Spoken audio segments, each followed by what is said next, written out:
it just so you get an idea of how to fix different kind of screw ups in furniture repair, you know, that you may encounter in your day-to-day existence wherever you are, your little existence on this earth here. I had an important point I wanted to say, and that was that you know, furniture, every repair is going to be different. No two pieces of furniture are going to break exactly the same. So just watching a video like this, you're going to gain knowledge that you'll also be able to use in other aspects of your home maintenance and upkeep.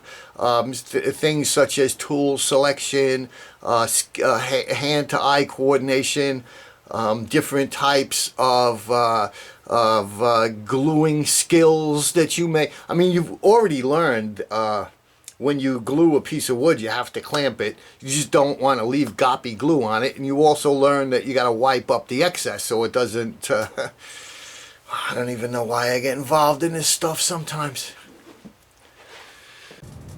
What's up, boys and girls? Thanks for checking the video today. We're gonna do like a piece of furniture. It's like a lounge chair or something, and the leg broke off.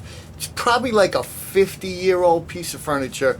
And the trouble with this, and those of you who are familiar with my YouTube channel will know that my handyman videos, I don't pull any punches. I don't edit out the screw ups. I don't pick easy projects and stuff like that, and everything works out perfect. I'm showing you actual, real, day-to-day as it comes to me. I'm a licensed contractor with a handyman business here on Long Island's North Shore, and I've been called upon to fix this like 50-year-old chair, lounge chair, whatever, den chair. It's kind of like that 60s styling, you know, modernistic kind of thing, but it's very worn out. The people that own it are a very older couple, senior citizens. It's a part of a set, so I could kind of understand why they want to fix it, but also in my head, I'm like, this thing is like, see, the trouble is it's been fixed a few times already by the homeowner by just putting glue in there and letting it dry, so there's like lumps of glue everywhere, so I can't really fit everything together like it's supposed to fit because there's lumps of dried glue from like 3 or 4 past repairs, which really makes it a nightmare. Because to effectively fix like cracked wood or a furniture joint or something like that, you have to glue and then clamp it. Clamp it together with pressure and let it dry. A lot of homeowners, they'll just squirt glue in there and then they'll just like place it together, and then you get these lumps of glue. When someone like me who knows how to fix it comes in, it's like you can't do it. So you end up like scraping a lot of glue off or trying to, and it just doesn't work. It's a nightmare. And this piece of furniture I'm going to show you in a minute, although there's only like 2 spots that I have to repair to make this leg stay back on it.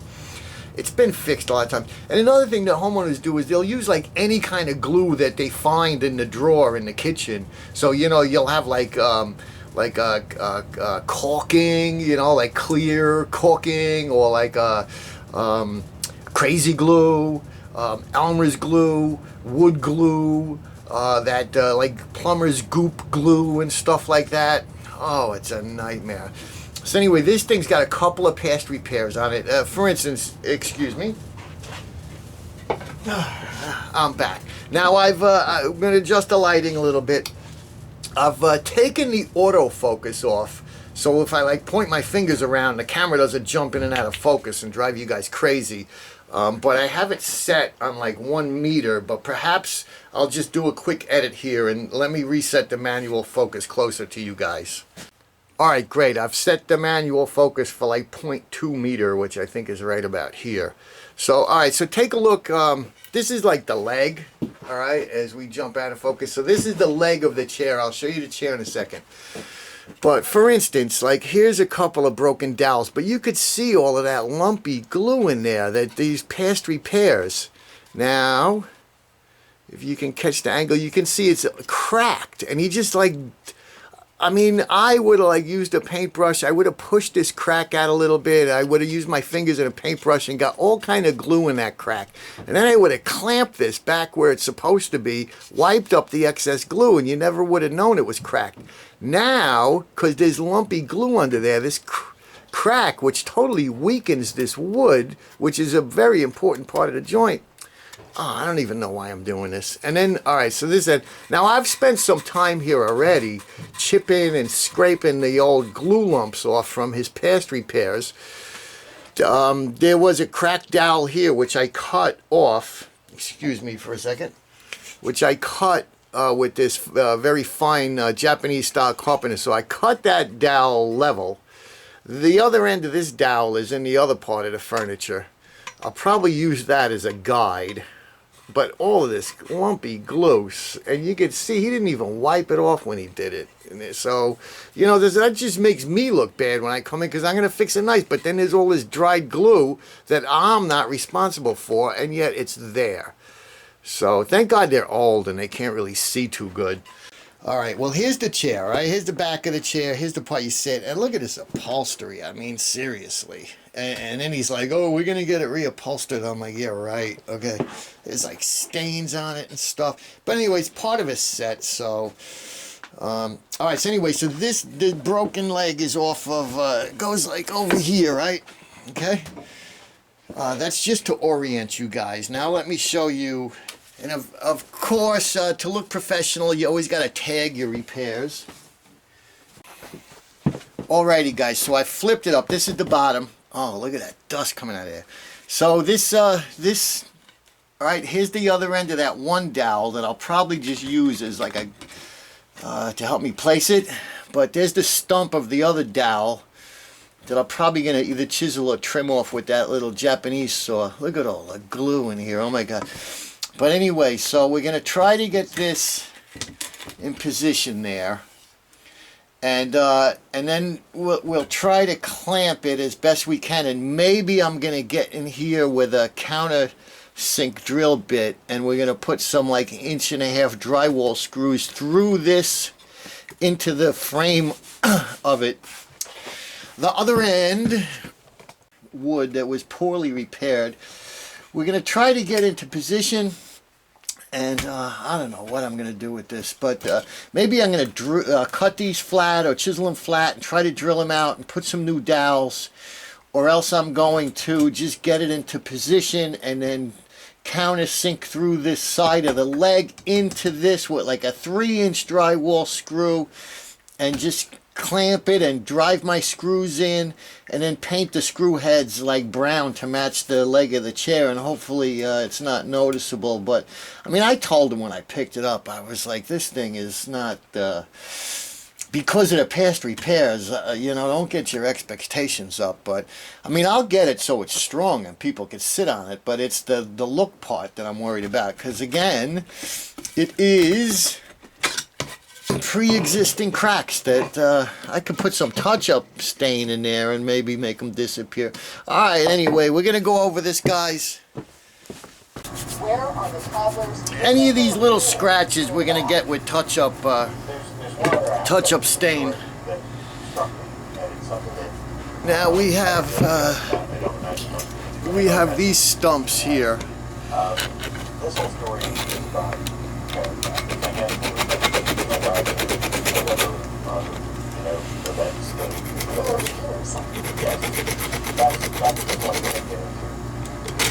there's so much old glue on this from his silly attempt at repairing this in the past. The only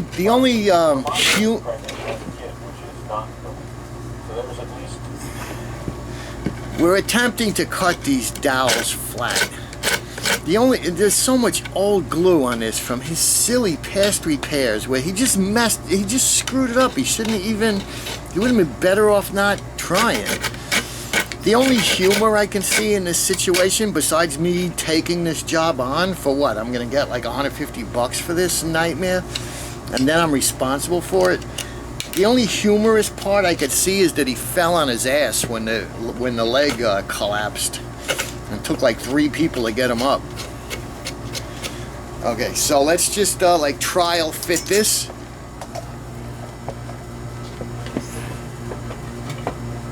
That's gonna go on that stump there, that dowel stump, and that's gonna help us locate it and get it straight. And this end, okay.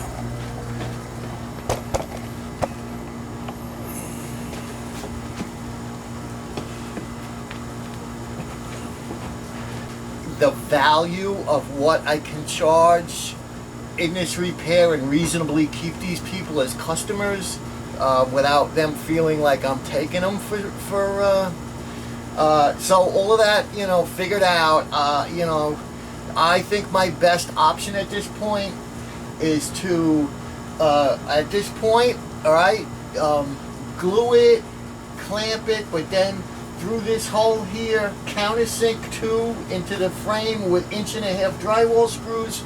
Over on this side, this one here, I'm gonna 2 3-inch drywall or 2.5-inch drywall screws through this leg and into this broken piece of wood. Of course, pre-drilling, because if we just shoot the screws in without pre-drilling, we're gonna crack the wood. So pre-drilling and 2 screws. Paint the heads of the screws black or brown so they don't really stick out so much. Touch up, stain all the little scratches, and call it a day. So let's do that and show you guys how that's done.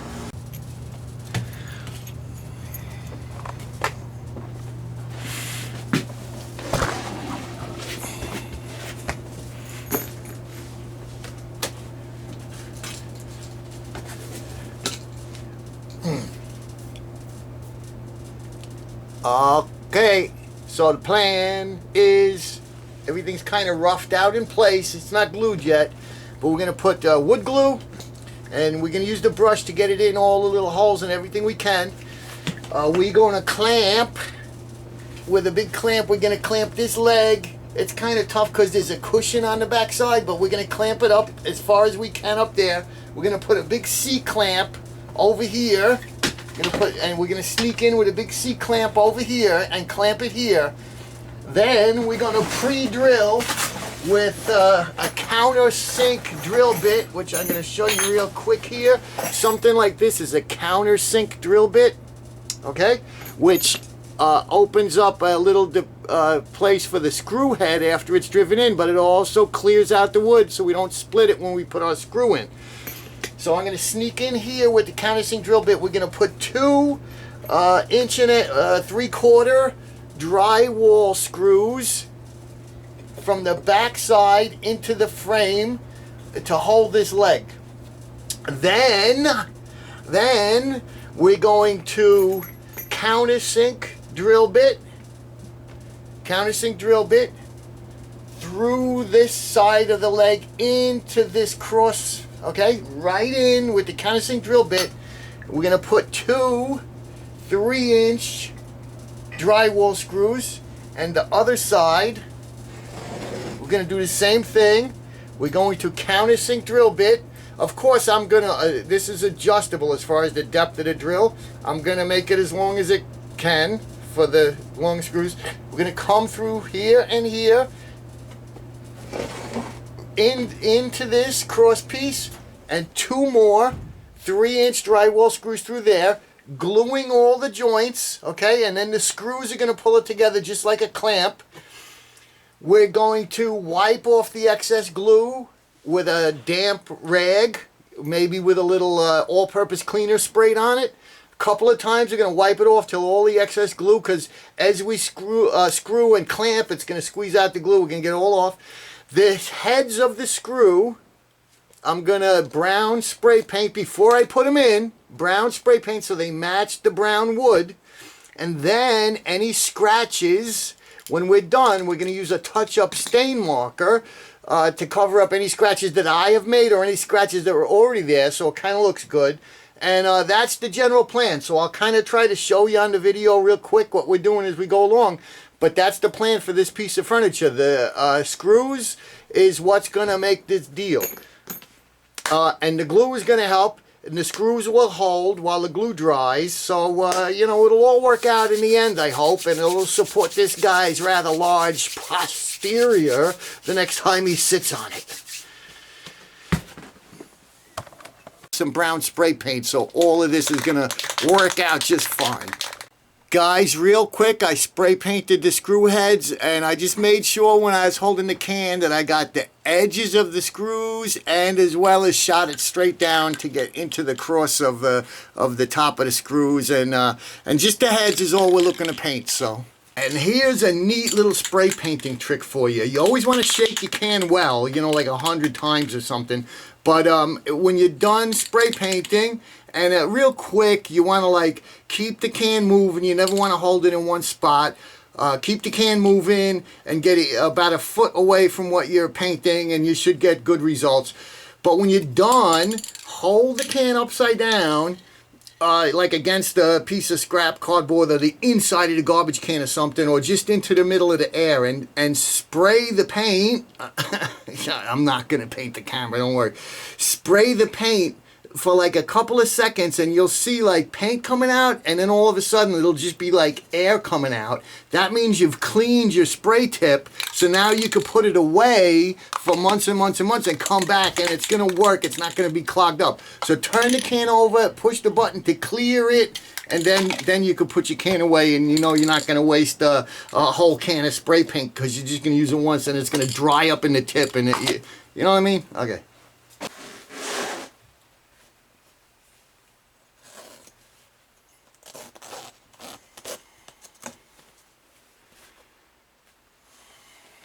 I've put a little wood glue on this piece of scrap cardboard. I'm going to use like one of these brushes here, disposable brush.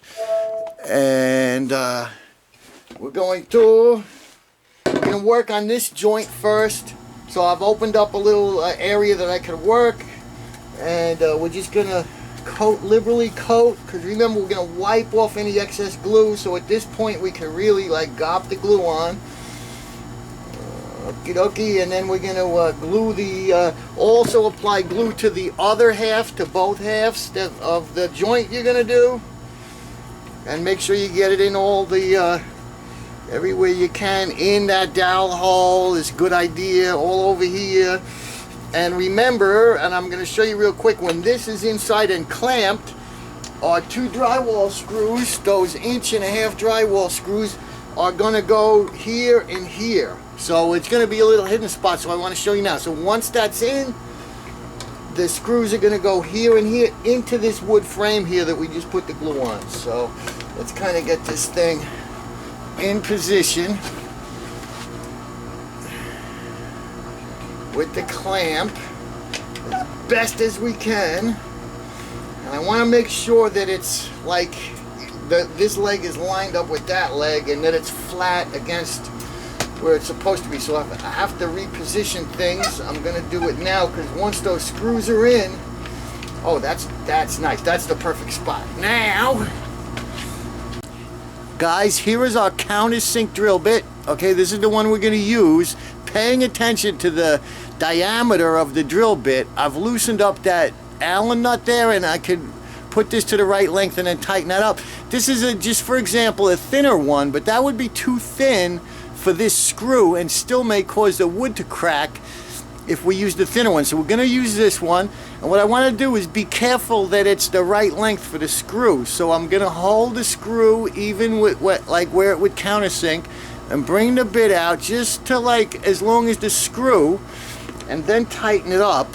On this particular one, I want to be careful because I don't want to drill all the way through and come out on the upholstery side. So I want this just right. And then I'm going to hold the screw up to eyeball that indeed I'm not going to come out the other side. And you know what? This screw is actually too long. I'm going to go to the next size smaller. Like we're going from this to this, which I think is going to be better. Let me eyeball that again. Oh, much better, much better. So we have to readjust. And, you know, a lot of this repair stuff, and I'm telling you, the other videos, they edit this stuff out and they make everything look perfect. But a lot of this stuff is going and thinking ahead and trial and error and making careful moves. And we want to be careful we don't drill through the other side. That's the only big deal here.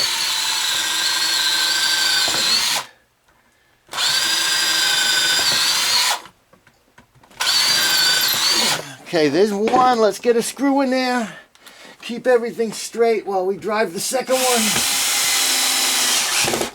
Okay, good deal. And that pulled in nice. And here goes the second one.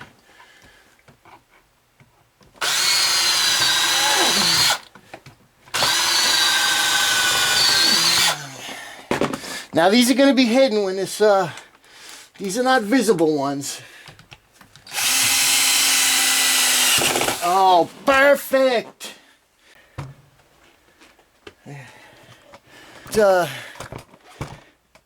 Now that we have the screws in there, this clamp is really not necessary. The screws are holding it, so this is called a pipe clamp. It's on a 1-inch black pipe that you just actually buy these 2 orange pieces. The one is this part and the other is the clamp part.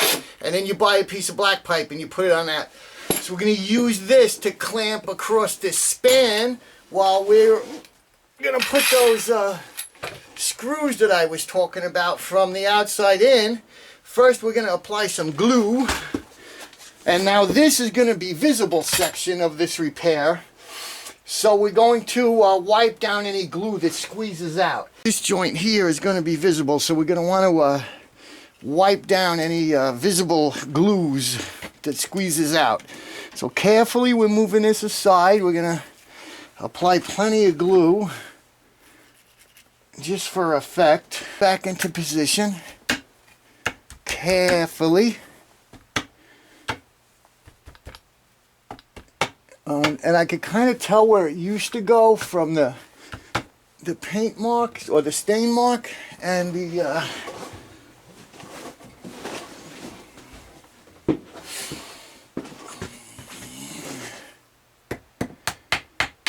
oh, that's it. That's the spot. Okay, now we're going to put our clamp, and I'm going to put the clamp up here. And if this was a better piece of furniture, I might put some scrap wood in the clamp as not to scratch the finish, but it's not necessary on this. Well, maybe I'm going to put the clamp out. That's what I'm going to do. I'm going to put the clamp down this side. Okay. Alright. Alright, I've tightened up the clamp like one turn, and I started to hear little cracks in the wood, so I stopped. Now we're going to drill from the other side. Now,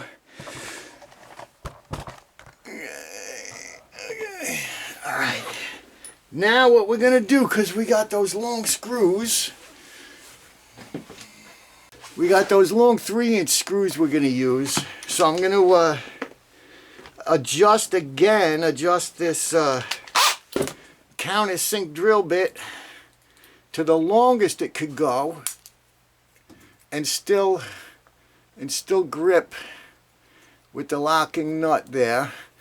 Now you can see this Countersink drill bit is not nearly long enough for these 3-inch screws, so I will countersink as far as I can with this, and then I'll chase the hole with a regular drill bit to try to get it as hollowed out as I can. So the important part on this is going to be lining it up straight so our drill doesn't wander and end up coming out on the side of this piece of wood or something like that. So we want to definitely get right into that cross member. So I think we're going to go like right there. Alrighty. Alrighty, here we go, YouTube. Let's get you guys a better angle on this. Get my YouTube fans. How's the lighting? Let's get a little more lighting in here.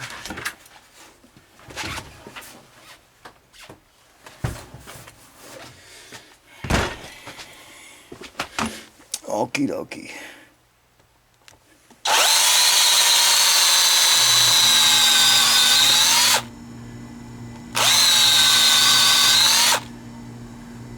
Perfect. I'm double checking on the other side. The drill did not come out, so we're in a perfect spot. And now number 2.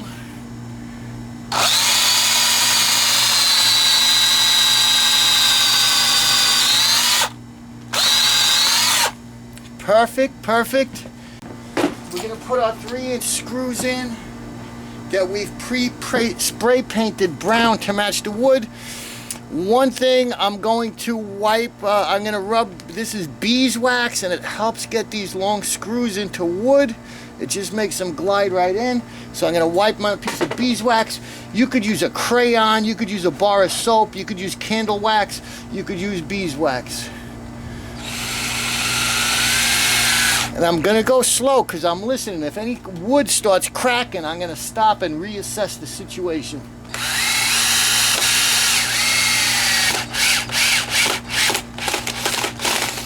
Perfect. Okay. Now number 2, again, we're gonna wipe it down with the beeswax. And that's gonna make it going easy. And again, soap or candle wax or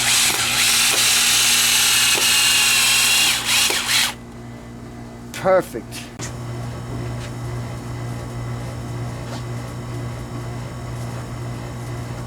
The excess glue, I just use a wet rag. See my video on making the best shop towels in the world from old t-shirts. It's up there on my channel. But it's just a wet rag, and sometimes I give it a spritz of all-purpose cleaner. So I'll wipe it down. There's so much glue from his repair jobs on here though. And it almost doesn't make sense. So I'll wipe off all the excess glue with the wet rag, and then I'll go with like a dry rag just to double check that it is indeed all off. And we're not leaving any excess moisture on the finish to screw things up any worse than they already are. Clean up, everybody clean up, clean up, clean up, everybody clean up. It's cleanup time. We're just straightening out the work area. The last thing we're gonna do, boys and girls, is the touch-up stain. And you just shake these pens up, and then you cut. Now we got some fresh glue in there, but what the hell, we're not making a lot of money on this job, so. And just touching up any scratches, and then you're coming right afterwards and you're wiping down the excess touch-up marker.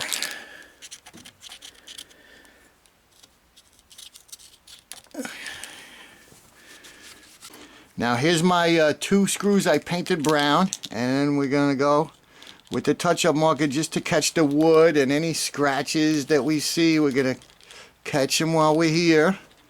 And then simply just gently wipe it down. Now, like for instance, look at this, the bottom of this leg. It's all scraped up from years of vacuum cleaners hitting it and people's feet and stuff. So just a touch up and a touch up. Very good. Okay. Boys and girls, there you have it. That's how your favorite YouTube handyman, Dino Pinch, is going to handle a repair on an old chair like that. So now it just has to sit for a couple hours to dry, and I can deliver it back and get paid on this job. So thanks for watching, guys. Any comments, leave them in the box below. RE videos are fine. I'll put them all up. Lovers and haters, you know, I don't censor any comments, so let's hear what you got going on in your head. And if you think I helped you out at all, don't forget, sub and a thumbs up. Bye.